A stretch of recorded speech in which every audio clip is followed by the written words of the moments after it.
Hello, everybody. This is Steven Dutzman. I am the host of the EFG Evening News Update. I am also the editor-in-chief of EngagedFamilyGaming.com and the host of Engage, a family gaming podcast. This is the Evening News Update for June 27th, 2016. Regular listeners will see I didn't do a video on Friday. Migraines are the worst thing, ever, and make it very difficult to sit in a bright recording studio recording a news update with a shining screen in my face. So I apologize. Got a few things to keep up with. So, let's get right to it. The first thing I want to talk about, last week, two big pieces of news broke on Friday that I think absolutely need to be talked about. Number one, 2K Games is actually going to be releasing a version of Civilization 6 for high school teachers to use. It's going to be called Civilization EDU, and it is going to come out next fall. That is super exciting for me. I love Civilization. I think it has a huge amount of potential for educational purposes. So the fact that they're going to be doing that, we don't know a lot of details other than they're partnering with Glass Lab to adapt the strategy series to make it a learning tool.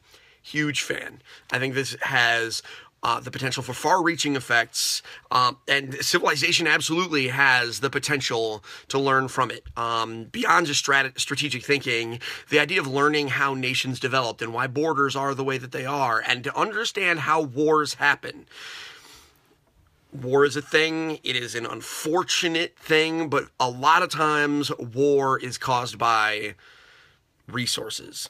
Somebody has a thing that you need and they won't give it to you. So war happens. And so having this develop organically and then giving players the opportunity to talk about that after the game, I think is a great way. Hopefully they build in like a debrief tool where you can play 20 turns and then come back and be like, okay, so why did these 20 turns play out the way that they did? Not from a game strategy perspective, but from, why did your nation do this? I think a little bit of role-playing there, you can explain, well, if you behaved erratically, you behaved erratically. But for the most part, if you're trying to win the game, you're going to have a good reason. They had a resource I needed. They encroached on my territory, so I needed to push them away, etc., etc.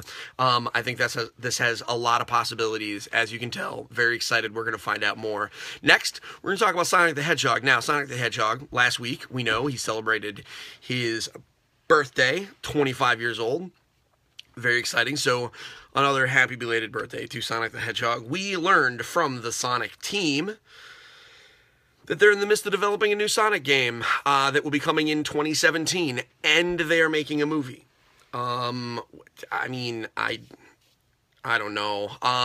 They did indicate that they're going to be providing more information at San Diego Comic-Con, which is coming very, very soon, because as you all know, this is convention season. So, the goal is to make Sonic the Hedgehog into an entertainment icon again.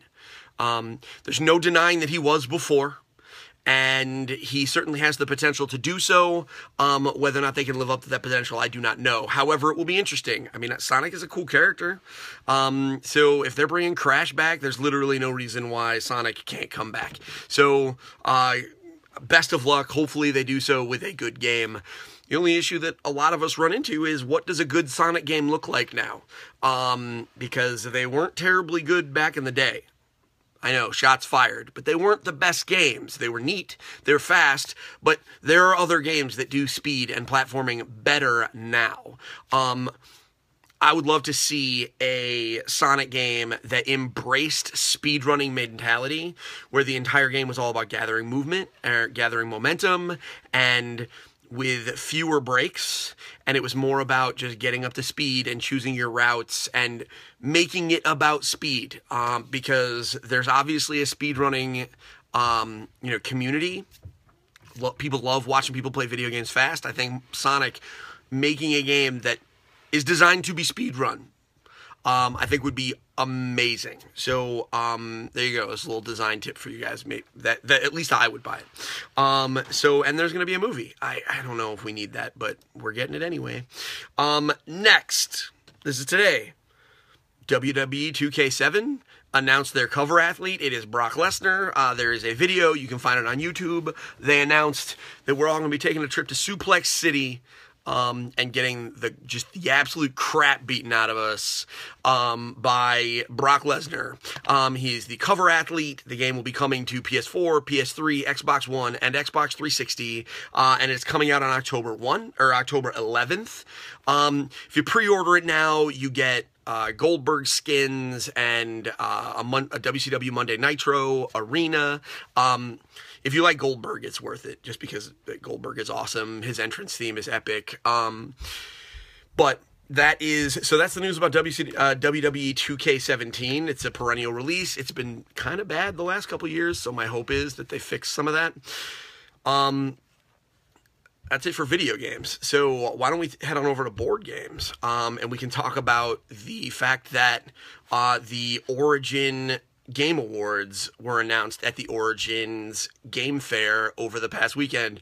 What's going on, Adam? Nice to see you joining the live news feed. So Origins, it is a game festival specifically for board games. I don't want to call it like the Oscars or anything crazy like that. That's the spiel de jour. But Origins is a huge game festival that nominates board games in various different categories. I want to go over some of the winners because I think they are all really good games. We talked about some of it on Engage, a family gaming podcast, last night, but I think some of these are so good they're worth another mention. So Game of the Year went to Codenames, which is by Check Games. Codenames is arguably one of the best party games in recent memory. If you are someone that loves the idea of a card-based party game, but is not interested in playing Cards Against Humanity with your mother or your children, because really, yeah, I just got a phone call. It's weird. We don't want to do that. So Codenames is a great option. The idea here is there are two teams, and two sides to each team. One person is going to be giving clues, and the other person is going to be interpreting them. There is a 5x5 grid of code words on the board, and it's kind of like playing Battleship here, where the clue giver will provide a clue where we will link some of these different words together. So, for example, one of the words might be submarine, and the other one might be fish. And so they might say underwater 2, at which point I can look at the board and identify two things that are underwater and pick them. The idea is to finish the red pattern before the blue pattern, that type of thing. Really good. You can play it with just about anything. You don't even need the cards. You can play it with video games. You can play it with board games. And there is a Codename Pictures coming out later on this year. So that is the Game of the Year. Next is the Board Game of the Year. And that is Star Wars Imperial Assault. It's a role-playing game in a box built around the Star Wars universe. So it's miniatures, there's scenarios that are set up, and you play through the different scenarios. Super cool. The best card game was a game called Seven Wonders Duel.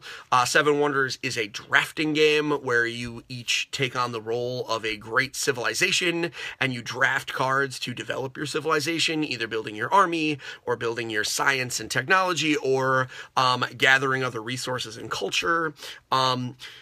Problem is, it's a drafting game, so you can't really play it 2 players. You can, but it's really dumb, generally. There's some rules that have developed in the community, and some people really like it. But in general, drafting games amongst 2 players is really dumb, because you know what you kind of, eventually, if you're smart, you can figure out what they're going to pass back to you, so it defeats the purpose. It's just not as engaging. So, Seven Wonders Duel is a 2-player version of Seven Wonders that captures some of that same feel, but is different, being that it is just a one-on-one kind of adversarial game.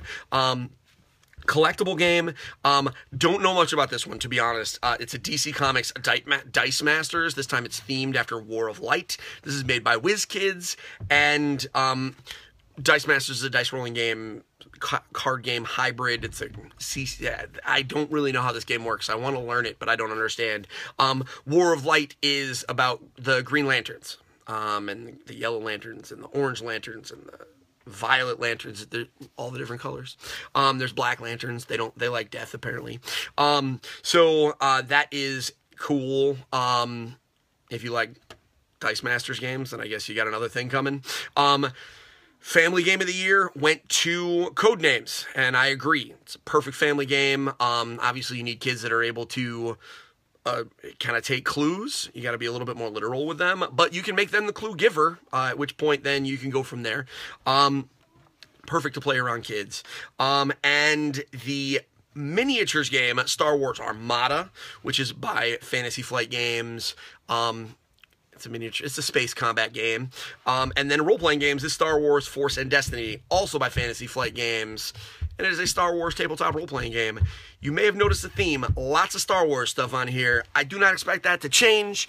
That's happening with video games, too. There's an article up on EngageFamilyGaming.com where I talk about how Electronic Arts has kind of gone nuts with setting all of their own studios to work on making Star Wars games, and yeah, it's not going to stop. We're going to see a lot of Star Wars stuff, and the good news is that most of it is good, as you can see by the fact that it's winning awards, so hopefully video games can keep up.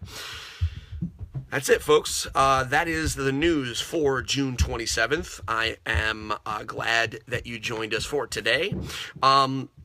If you have additional questions, certainly leave them in the comments. I will respond when possible. You can also find this on YouTube by searching for Engage Family Gaming on the YouTube page. So until tomorrow when we come back with more news, hope you have a great night, and we'll see you tomorrow. Bye now.